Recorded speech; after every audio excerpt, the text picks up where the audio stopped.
एक ताज खान नाम के भक्त थे। करौली में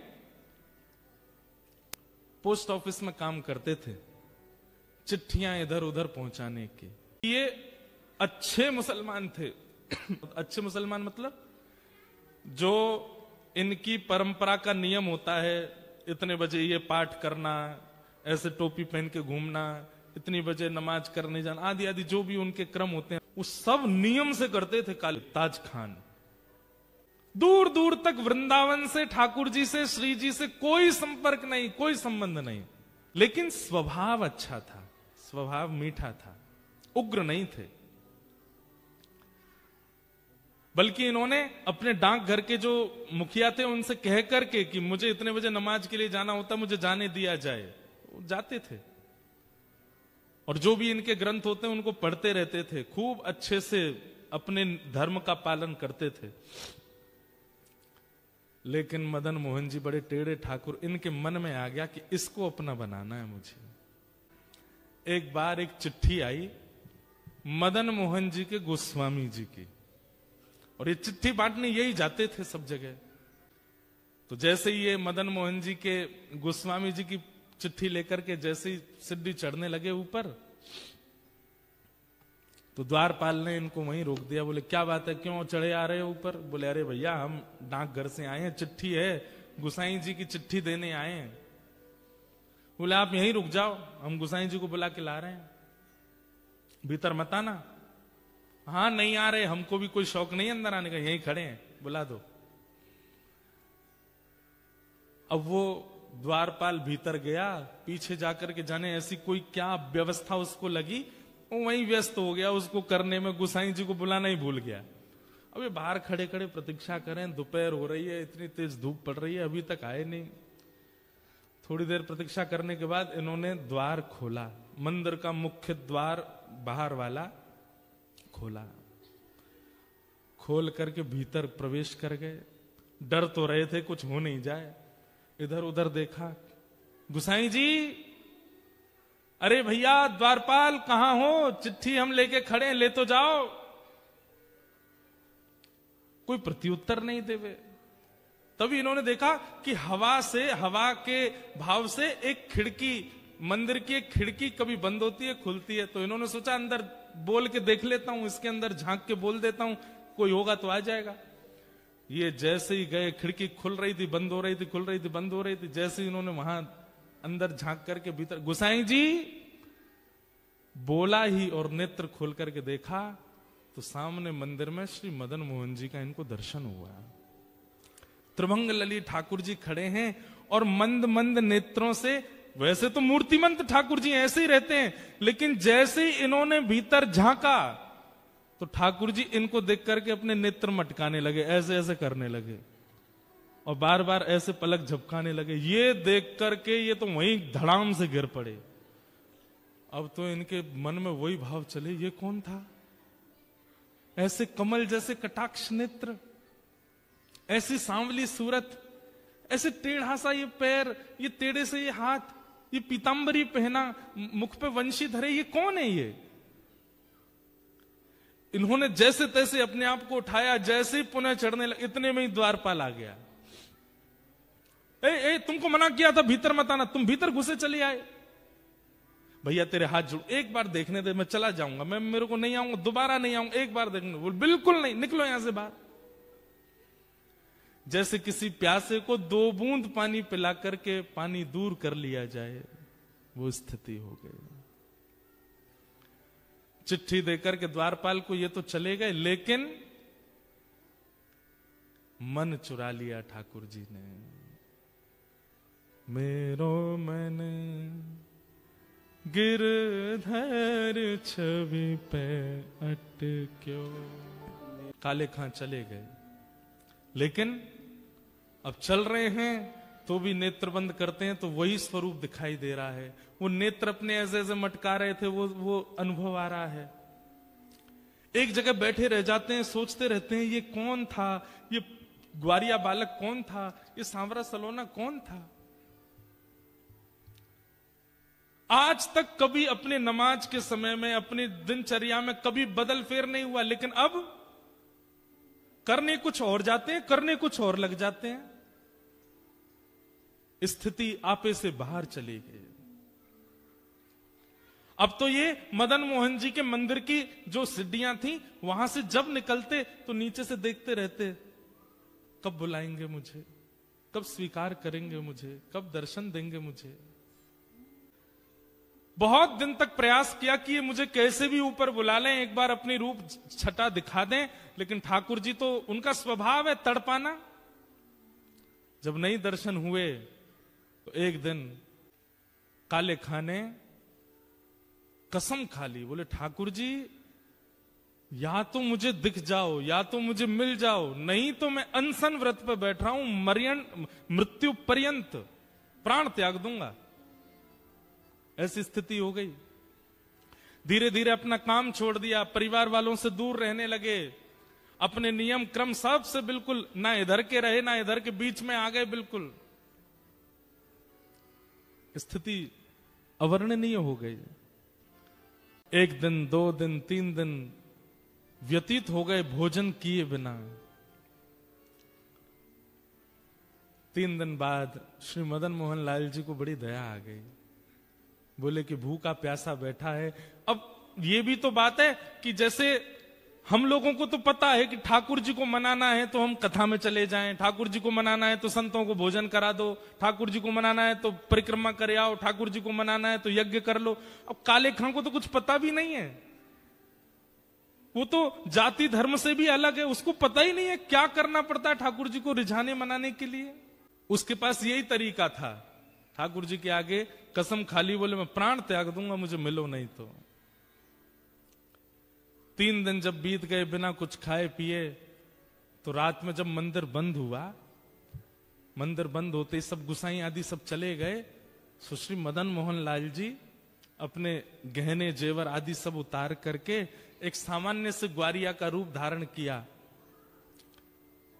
एक धोती पहनी, बगलबंदी पहनी, सिर पर एक स्वाफा बांधा, बिल्कुल ऐसे हो गए साधारण से। और जो भोजन की थाली श्री मदन मोहन जी की रात में रखी जाती थी, बंटा भोग बोलते हैं उसको, श्री मदन मोहन लाल जी का जो रखा था, ठाकुर जी ने उसको उठाया खुद और निकल पड़े काले खां के पास।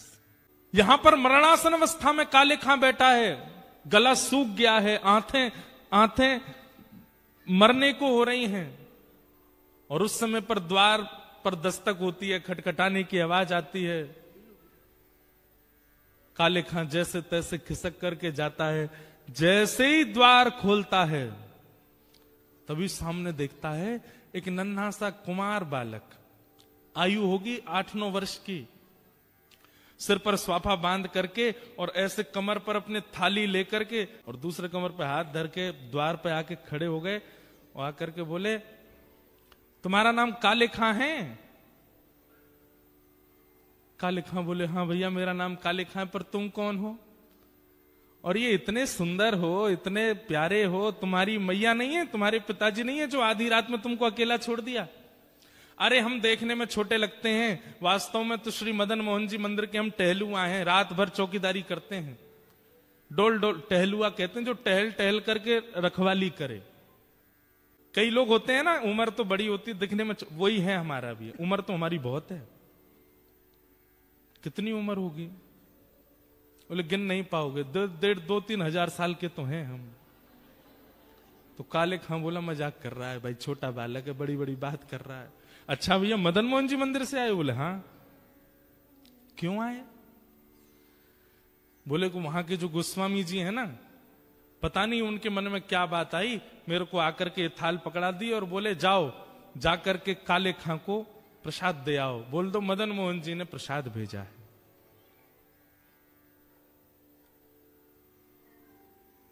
काले खां बोले सुनो, इसको तुरंत वापस ले जाओ, एक कौर नहीं खाऊंगा इसमें से। ये मैं सब जानता हूं ये लीला कौन कर रहा है, ये वही छलिया, वही कपटी, वही मरकट बंधु, मुझे एक झलक दिखा करके इतना परेशान कर दिया और अब मेरे अनशन को तुड़वाने के लिए थाल भेज दी है। कह देना गोस्वामी जी से, जब तक दर्शन नहीं होगा मैं ये प्रसाद नहीं पाऊंगा, और मुझे दर्शन होगा नहीं क्योंकि मैं तो मुसलमान हूं, मुझे मंदिर में प्रवेश मिलेगा नहीं, इसलिए मुझे प्राण त्यागने पड़ेंगे, दोबारा जन्म लेना पड़ेगा। और सुनो, एक बात और कह देना अपने मदन मोहन से, बोले क्या, उसने जो अपना नाम धर रखा है ना जगन्नाथ, मैंने सुना था कहीं उनका नाम जगन्नाथ है, उनसे कह दो कि तुम जगन्नाथ नहीं हो, अपना नाम रखो हिंदूनाथ, तुम केवल हिंदुओं के नाथ हो, ये जगतनाथ मत बोला करो अपने आप को। ठाकुर जी खड़े खड़े सुन रहे हैं, बोले सुनो गुसाई जी की बात तो सुन लो पूरी। काले खां बोले क्या, बोले इसमें से प्रसाद पा लेना, और प्रसाद पा करके सुबह बर्तन मांज करके मंदिर दे जाना और मदन मोहन जी के दर्शन कर जाना। गुसाई जी ने आज्ञा दी। सुन करके काले खां खुश हो गए। लेकिन अब स्थिति ये हो गई कि पहले तो हर जगह मदन मोहन जी दिखते थे, लेकिन अब वो टहलुआ दिख रहा है। अब ये मोहन थार उठा में तब भी टहलुआ का स्मरण हो, पूड़ी उठा में तो भी टहलुआ का स्मरण हो, सब्जी खा में तो भी। अब ये मन में विचार करने लगे, मेरे मन में कोई रोग हो गया है। ये पहले तो मदन मोहन अच्छे लग रहे थे, अब उनका सेवादार ये टहलुआ अच्छा लग रहा है, कहीं ऐसा नहीं हो ये मेरे संग हो क्या रहा है, किसी ने टोना टोटका तो नहीं कर दिया मुझ पे। रात भर मन में विचार करने लगे, अपने मन से कहने लगे टहलुआ नहीं मदन मोहन, उनको याद करो। लेकिन याद करें मदन मोहन जी को, खड़ा दिखाई दे टहलुआ ऐसे थाली लेकर के। रात्रि में ठाकुर जी ने गोस्वामी जी को सपना दिया, और स्वप्न देकर के कहा, बोले पहले दिन चिट्ठी लेकर के मेरा भक्त काले खां आया था, द्वारपाल ने उसको डांट भगा दिया। अरे गोस्वामी जी मुझे उसको स्वीकार करना, और मैं उसे स्वीकार कर चुका हूं। 3 दिन से अनशन व्रत पे था, मैं अपनी सोने की थाल में भोजन देकर के आया हूं। कल वो थाल धो करके जब मंदिर आवे सब उसको रोकेंगे, लेकिन आप आकर के उसको भीतर बुला लेना, मेरा दर्शन कराना। गोस्वामी जी बोले नाथ आपकी कैसी कृपा, आप जिसको स्वीकार कर लेते हैं फिर कुछ विचार नहीं करते। रात भर भोजन तो कर नहीं पाए, वो यही सोचने लगे टहलुआ टहलुआ, अरे नहीं नहीं मदन मोहन मदन मोहन मदन मोहन मदन मोहन, नहीं टहलुआ टहलुआ टहलुआ। मदन मोहन जी अब टहलुआ के रूप में उसको दिखने लगे, वो वहीं प्रेम होने लगा।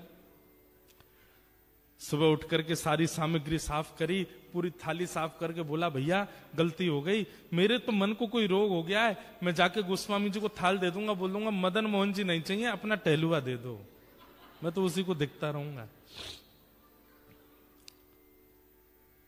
यहां पर गोस्वामी जी सुबह सुबह आए, आते ही उन्होंने देखा कि मेरा स्वप्न सच है कि नहीं। तो मंदिर में प्रवेश करते सबसे पहले ठाकुर जी के भोग का थाल देखा, तो थाल वहां नहीं था। ये देखते ही गोस्वामी जी तो रोने लगे, हे कृपालनाथ ये कैसी कृपा, बड़े बड़े यज्ञाचार्यों को आपने स्वीकार नहीं किया, बड़े बड़े नाम जापकों को स्वीकार नहीं किया, बड़े बड़े भक्त जो दिन रात आपकी सेवा में लगे रहते हैं उनमें आपको कोई भाव नहीं दिखा, और एक मुसलमान, एक काले खान, दूर दूर तक जिसने भजन नहीं किया, उसके पीछे अपनी सोने की थाली दिया है रात में। जय हो आपकी।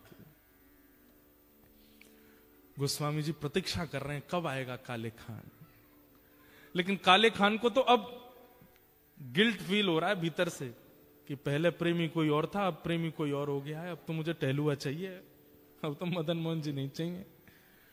मंदिर द्वार पर जैसे ही पहुंचा, द्वारपाल से बोला सुनो ये थाली भीतर गोसाई जी को दे आओ।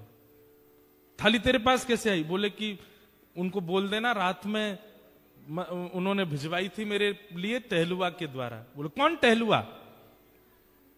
अरे जो रात में मंदिर में रहता। बोले मैं ही तो रहता हूं रात में मंदिर में, मैं ही टहलुआ हूं यहाँ। बोले तुम नहीं, उस सुंदर वाला टहलुआ। बोले अच्छा तो मैं कुरूप हूं? बोले नहीं मैं ऐसा नहीं बोल रहा हूं, दो होंगे ना तुम, एक सुंदर छोटा सा काजल लगा करके सिर पे पगड़ी बांध के बढ़िया पीली सी पिता, और बड़ी अच्छी सुगंधी आ रही थी उसमें से, क्या वर्णन करूं उसकी रूप माधुरी का मैं। वो टहलुआ। बोले सुन तू यहीं खड़ा रहे, कोई टहलुआ नहीं है, मैं ही टहलुआ हूं, और मैं गोसाई जी को अभी बुला के लाता हूं, तेरी तो अभी खैर नहीं। भीतर गए, इतने में ही जाकर के थाल दिया। गोसाई जी बोले थाल लायो? कौन लेकर के आया थाल? बोले वो काले खान आया है द्वार पे, उसको भीतर नहीं लाए? बोले वो तो कह रहा है कि टहलुआ से मिलना उसको। और मैं ही टहलुआ हूं, वो पता नहीं कौन से टहलुआ का वर्णन कर रहा है। गोस्वामी जी निकल के बाहर आए, अप्रस में थे फिर भी बाहर आ गए, नेत्रों में आंसू। काले खान, कौन आया था रात को? बोले आपके मंदिर का टहलुआ आया था। मुझसे गलती हो गई, पहले तो मुझे वो प्रिय लग गए थे, लेकिन अब मुझे वो टहलुआ ही चाहिए। मैं मंदिर में कभी नहीं आऊंगा, आप जितना कहेंगे मैं उतनी रकम दे दूंगा, केवल वो टहलुआ मुझको दे दो जो रात भर यहां टहलता है। ऐसे कटाक्ष नेत्र थे उसके, ऐसी सुंदर सी नासिका थी, ऐसी मधुर मुस्कान थी, ऐसी सुंदर उसने पगड़ी पहन रखी थी और उसमें से ऐसी अद्भुत सुगंधी आ रही थी। हे गोस्वामी जी, मैं आपके आगे हाथ जोड़ के कह रहा हूं, अगर दे नहीं सकते तो जैसे दर्शनार्थियों के लिए नियम है कि सुबह इतने बजे आओ, दर्शन होते हैं मदन मोहन जी के, सबको मदन मोहन जी के दर्शन कराओ, मुझे वो टहलुआ के दर्शन करा दिया करो बस। गोस्वामी जी बोले चल टहलुआ से मिलवाते हैं। पहली बार श्री मदन मोहन जी के मंदिर के अंदर गए, ढूंढ रहा है काले खान कहां है, कब दिखेगा कब दिखेगा। तो बाकी सबको तो श्री मदन मोहन जी पाषाण रूप में दिख रहे थे, लेकिन काले खां को वो रात वाले टहलुआ के रूप में दिख रहे थे। ये रहे तेरे टहलुआ।